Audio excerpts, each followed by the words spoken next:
tous les cas. Ok. Pour revenir, qu'est-ce que les gens ne voient pas derrière votre succès? Ce que les gens ne voient pas le sacrifice, les gens ne voient pas l'amour qu'il faut pour que ça fonctionne. Les gens ne voient pas ça. Les gens ne voient pas ça. Les gens vous voient dur.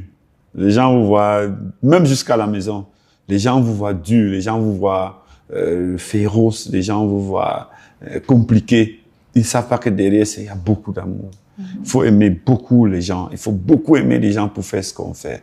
Si on s'aime soi-même, on fait rien. Les gens ne voient pas ce sacrifice-là. Les gens ne voient pas que vous devez être capable de vous oublier pour bâtir quelque chose de grand. Les gens, ça, les gens ne voient pas. Et c'est tout le monde. C'est-à-dire que même à toi, j'aurais expliqué ça tout de suite. Que demain matin, si tu m'appelles 10 fois, tu vas me dire, mais non, 10 fois, tu m'appelles. Je vais dire, mais attends, je t'ai expliqué hier qu'il faut qu'on se sacrifie pour avancer. Et malheureusement, la nature humaine est comme ça. Les gens ne voient pas que pour bâtir des choses importantes, il faut sacrifier, il faut aimer les gens.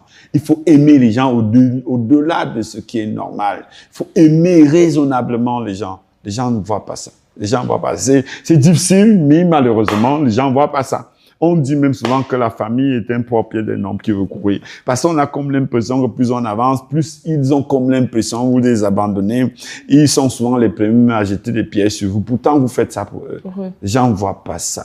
Les gens, quand tu vois l'administration du Cameroun, nous l'accusons tous les jours. Parce qu'on a comme l'impression que l'administration, c'est pas que nous sommes ses employés, qu'ils ne nous rémunèrent même pas. C'est-à-dire, les gens ne voient pas. Et ça fait, c'est l'une des choses les plus choquantes dans notre métier. C'est de voir que ceux pour qui on travaille ne sont pas conscients qu'on travaille pour eux.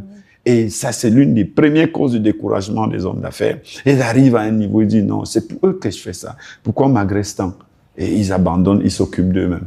Malheureusement, ils tombent avec tout le génie. Voilà. En Afrique, beaucoup mystifient la réussite.